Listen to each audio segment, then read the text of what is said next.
Hi, I'm Shannon from Now and Zen Landscapes, and this is Ben. Ben from Now and Zen Landscapes. Yeah, so often referred to as Now and Ben from our employees. Look, Ben and I have been working around each other for a lot of years. Ben was 16 when he started working in and around Now and Zen, and so we've spent a lot of quality time together, and with that comes that cohesiveness, and we're able to build amazing landscapes. Now and Zen Landscapes has been in operation for 25 years. I've been in the industry for 35 years. I've been in for 23 years. And today we're just going to talk about our processes. So any potential clients can sort of, hopefully look at this and feel informed and educated.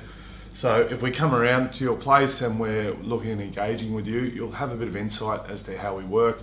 These processes have been developed over a lot of years, but I suppose more so in the last sort of 5-6 years, we've really started to develop the professional angle of our business, learn from our experiences and our past processes.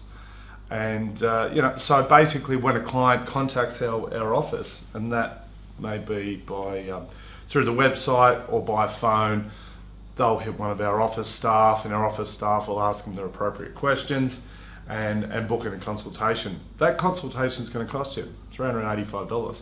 One or two of us come round to the house, and essentially what that gives you, and that enables us to leave our office, come to your house, spend an hour with you, take down notes, and get back to the office. Photographs, some short videos.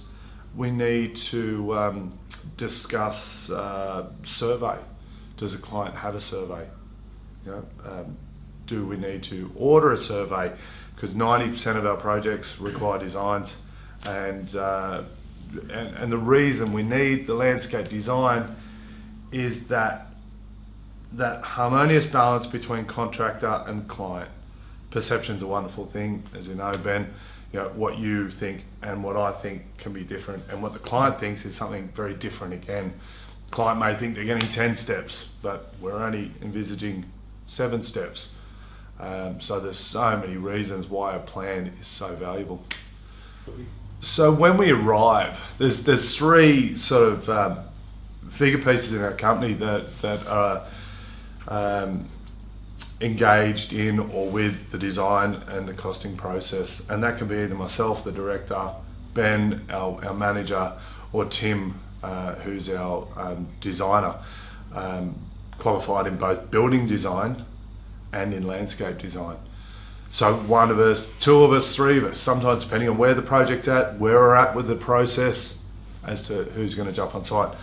But each of us have our own sort of credibility and strengths that we're able to entertain and gather information from the client. But we turn up on site, and how's your process normally work, Ben, when you meet the client for the first time?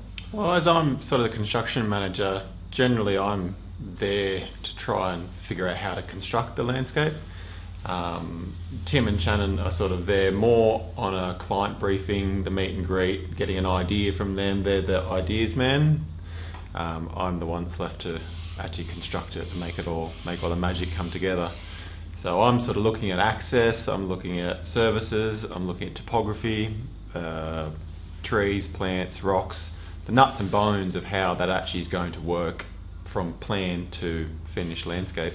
Yeah, and I suppose my objective as a director, I need sales to come in. So I need to consider budget is a really big thing for me, and so ascertaining budget from the client from the very get-go is such a difficult conversation, but yet it's of paramount importance for us to move forward. We can impress upon our clients, and I can wave my hands around, I can tell them you're going to have massive water features and beautiful driveways and dry stone walls, but there's no good impressing upon the client if their budget is not permitting. So we, unfortunately, a lot of times people don't actually consider landscapes to be as expensive as they are, but really it's an extension of your house. So So if you think your house is going to cost you $100,000, your landscape's not going to be far off it. Whereas people lose that concept quite often and think it'll be quite cheap and simple, but there's still a lot of work that goes into a landscape, particularly when council gets involved or trying to make sure everything is correct and to standard. And I use the analogy of, have you ever renovated a kitchen or a bathroom? Because a kitchen renovation, 30, 40K, that's where it starts. Bathroom renovation, 30K, that's where things starts. They're small areas, So when you go outside on these massive, large areas, and we're undertaking excavation, council approval, a lot of works from under the ground, and people don't necessarily associate this. A lot of people have no real idea what landscape costs, and we get that. Probably 80% of our clients will say we have no idea, and so we can estimate. We know basically what our annual turnover is and what a week's cost with machinery, men and materials. So we can give an estimate of costs, but people so many times will leave a quote. People say, so can you give me a ballpark figure? And we can't do that. It might be a 6, 7, 8 week project. So based on that, we can give very, very loose estimates straight off the bat. And the client can go, oh wow, we don't have that, or yep, that's basically what I thought it would cost. Yeah, so typically in the mountains we deal with a lot of bedrock, which is really good for foundations and for footings, but can also wreak havoc when you can't find bedrock, or where you have a section of bedrock and then bedrock stops. So if you bare any footing on bedrock, the whole footing has to be bared to bedrock. So a lot of times you'll start digging a wall and then realise that footing's going to change, this is going to change, so you can have a set price contract, and within an hour of being on site, variations may arise. And unfortunately, without a geological survey of entire areas, that's one of the factors to digging and excavations, is quite often you don't know what you're digging into. So that can sometimes become a factor on like a variation on the job. And Ben mentions too, sort of geological exploration, which is essentially soil testing. And we might say to the client, look, we need a soil test, a geotest. And that geotest might cost $1,000, $1,100. And they're going to soil test the area to give us an indication of where the bedrock is, because we can see that there's perhaps a hanging swamp. And we've had a job recently that we went backwards and forwards for 3 to 4 months. And Ben and I, the project didn't feel safe. I could see excavators slipping down the embankment into the national park, so I could foresee injury, and I could foresee the job turning south really, really quickly. So through this time and energy spent with the client, we were able to sort of ascertain we foresee these problems in this project. The way forward is, here's a base model. This is what we anticipate the cost being, but we do also anticipate a 20-30% contingency cost. And that gives a client the opportunity to go, wow, we don't know if we're prepared for that. No. Or, yes, that's a massive expense, and 20-30% is a big contingency. But the likeliness, Ben and I have been in the industry for so long now, we've had so much experience, and I'd rather deliver this to the client early in the piece than be into the job and say, wow, this is going to set you back another $60,000. Yeah, no one likes variations. We sort of pride ourselves in trying to quote right the first time, deliver fixed price contract. That's the job. Contracts are a bit of a rarity, but sometimes they do come up for unforeseen circumstances. Yeah, and when Ben says rarity, we use contracts on all of our jobs. But the variations are vary. Yeah, but the variations is what he's referring to. And the variations, and they do pop up. We don't know what's under the ground. There could be a car shell buried in the backyard. There could be a loose aquifer, like a spring, and which brings me to drainage.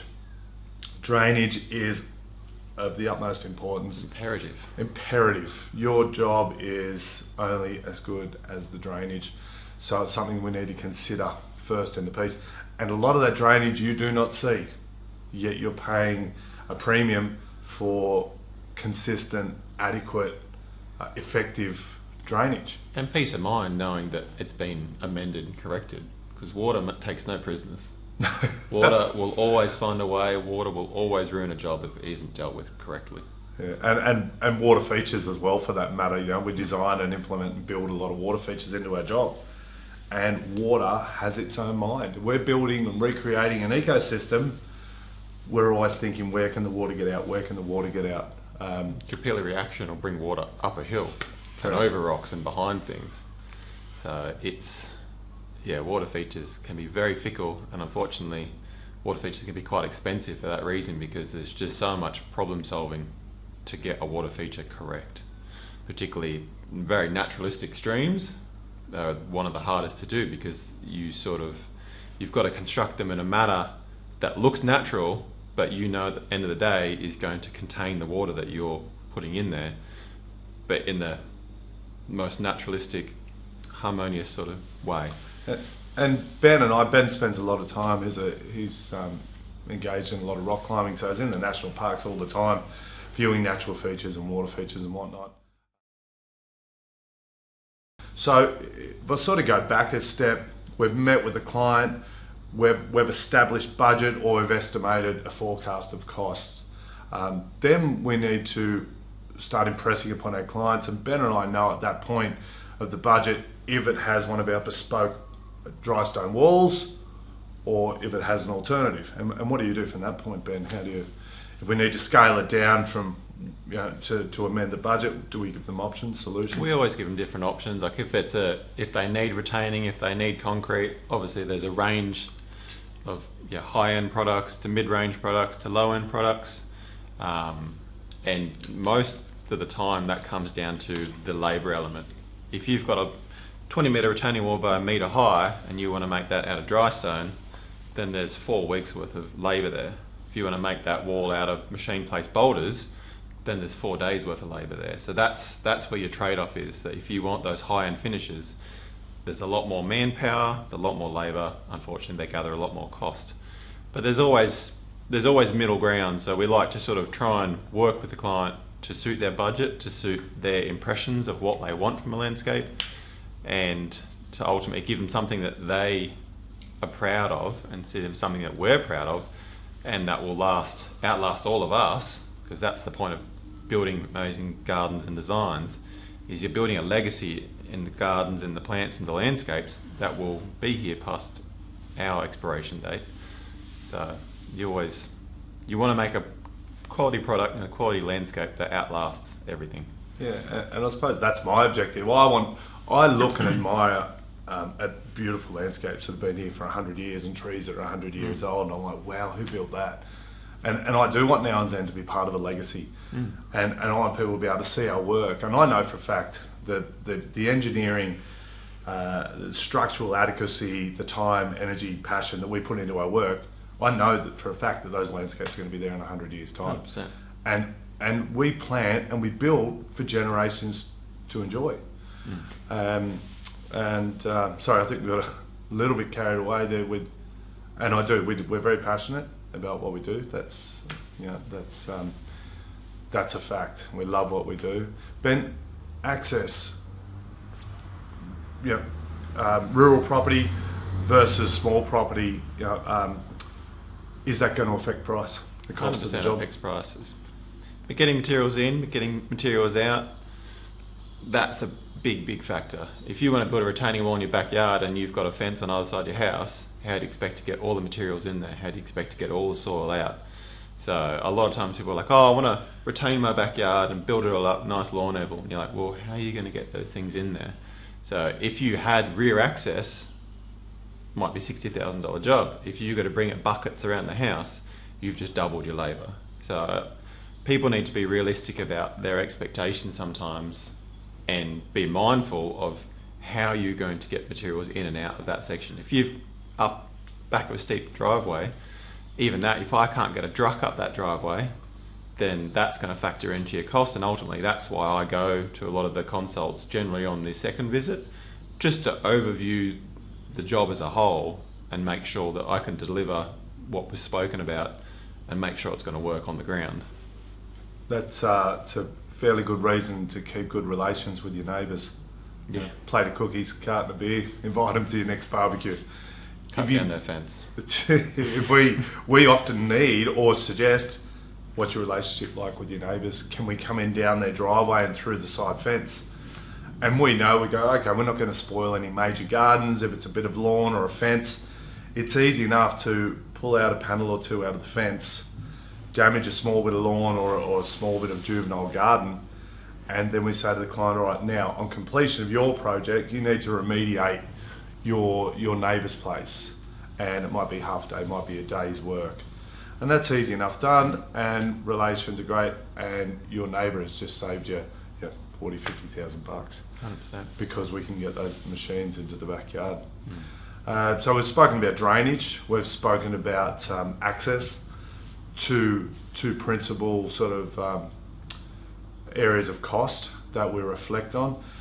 Retaining and driveways are probably two other areas that absorb a lot of your cost in your landscape. So the longer your driveway, the bigger the cost. The more retaining walls you have, the bigger the cost. And I don't think people are aware of this, and it's actually, it's something I'd like to educate people on when they're buying houses. The real estate agent isn't going to tell you that sloping block is going to set you back 80 grand on retaining walls. They're not going to tell you that because they want to sell you the house. So don't be afraid to bring now Zen in to consult on a property that you're thinking of purchasing, because that small consultation fee can save you a lot of money in the long run. There's other elements of the landscape that we need to consider. Ben has mentioned upon bedrock. That can become a big issue. If we need to hammer out a lot of bedrock, that becomes costly, becomes noisy. Environmental considerations are massive. Ben, I suppose we're jumping the gun, entering into a construction phase, but do you look at environmental considerations and care factors when we're designing a job, and how we would go about that? Well, we do, as far as like tree protection zones, environmental protection zones, natural watercourses, and lay of the land. If you sort of start affecting those protection zones, then you're putting trees at jeopardy. So we generally would like to work within the mature trees on landscape. If you go and block watercourses or just natural deviations in the land, then you've got to deal with the water that naturally flowed through those. And a lot of times in the Blue Mountains, what a lot of people don't consider is a large portion of most people's backyards might already be environmental protection zones. So you may have a vision of putting this really nice landscape and a pool in the backyard, and the council will say no, straight up. So I think that's why time with our architect is so valuable, as he knows he's got a really good relationship with council, and from the first dot he can say, look, that'd be nice, but council won't let you do it. So let's just focus on the area that you are allowed to landscape, or if you really want to take something down there, you can only put in sort of light landscapes. You can't build constructions down there. You can take a path through there and maybe plant it, but you can't go and build a solid landscape down there. So, and that's where we're educated well throughout our team. So Tim, who you'll hear from shortly, he's right across all the control measures and the parameters and the standards. And the standards with Blue Mountain, not only Blue Mountain City Council, but many other councils that he's worked in throughout his career. And Bellingen, we expanded into the Bellingen Shire in the mid-north coast. And the same applies there. We've got the same environmental constraints. There's beautiful river and creek systems up there. There's a different soil type. There's a whole lot more sort of sediment runoff. The soils aren't as rocky, and they're slippery. They can be unsafe. We've had to purchase special four-wheel drive vehicles to access our sites up there. So there's so much more that goes into this, the fundamentals of this process before we've even turned soil. Mm-hmm. And it's the most important process of them all, that the planning phase. You don't jump into building a house without the planning phase, changing the size of the bedrooms. Is my pantry space big enough? My al fresco area. And the beauty about us is we can not only design your landscape, we can now design your home. So we can factor everything in, encompass all of your thoughts and designs. in and blend that in together.